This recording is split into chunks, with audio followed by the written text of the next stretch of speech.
सोमवार की रात एलएसी पर भारतीय और चीनी सेनाओं के बीच हुई हिंसक झड़प में भारतीय सेना के एक अफसर और 2 जवान शहीद हुए। शहीद हुए अफसर 16 बिहार रेजिमेंट में कमांडिंग ऑफिसर कर्नल बी संतोष बाबू थे। वहीं झारखंड के साहिबगंज के डेहरी गांव के सिपाही कुंदन ओझा और तमिलनाडु के रामनाथपुरम जिले के हवलदार पिलानी भी इस झड़प में शहीद हो गए। चीनी सेना से लोहा लेते हुए झारखंड के साहिबगंज के डेहरी गांव के कुंदन ओझा भी शहीद हो गए। 2011 में बिहार रेजिमेंट में भर्ती हुए कुंदन शहीद होने से 17 दिन पहले ही पिता बने थे। कुंदन मेरा बहुत जिगरी यार था, जिगरी दोस्त था, मेरे साथ पढ़ता था। आर्मी में जॉब करता था, 6 साल हो गई उसकी नौकरी की। और अचानक कल चीन लेह लद्दाख पे मुठभेड़ हुई, जिसके कारण वो जो है शहीद हो गए।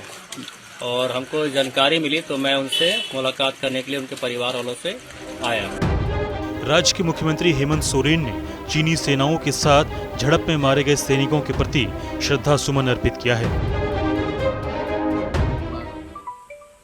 पर कुछ तनाव हुए हैं और खबरों के माध्यम से जो चल रही हैं बातें कि कुछ जवान हमारे देश के शहीद हुए हैं।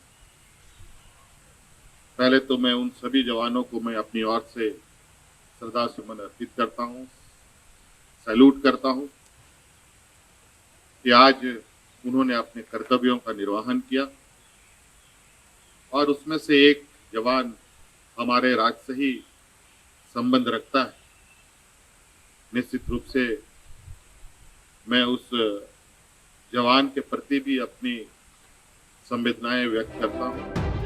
वहीं बिहार रेजिमेंट के कर्नल संतोष बाबू मूल रूप से तेलंगाना के सूर्यापेट जिले के थे।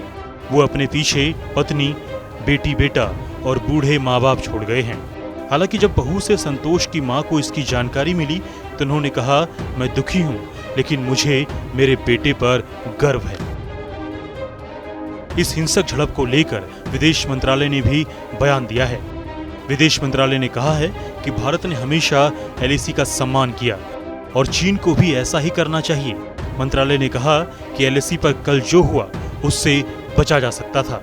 दोनों देशों को नुकसान उठाना पड़ा है। भारत और चीन के रिश्तों में 1 महीने से ज्यादा समय से तनाव चल रहा है।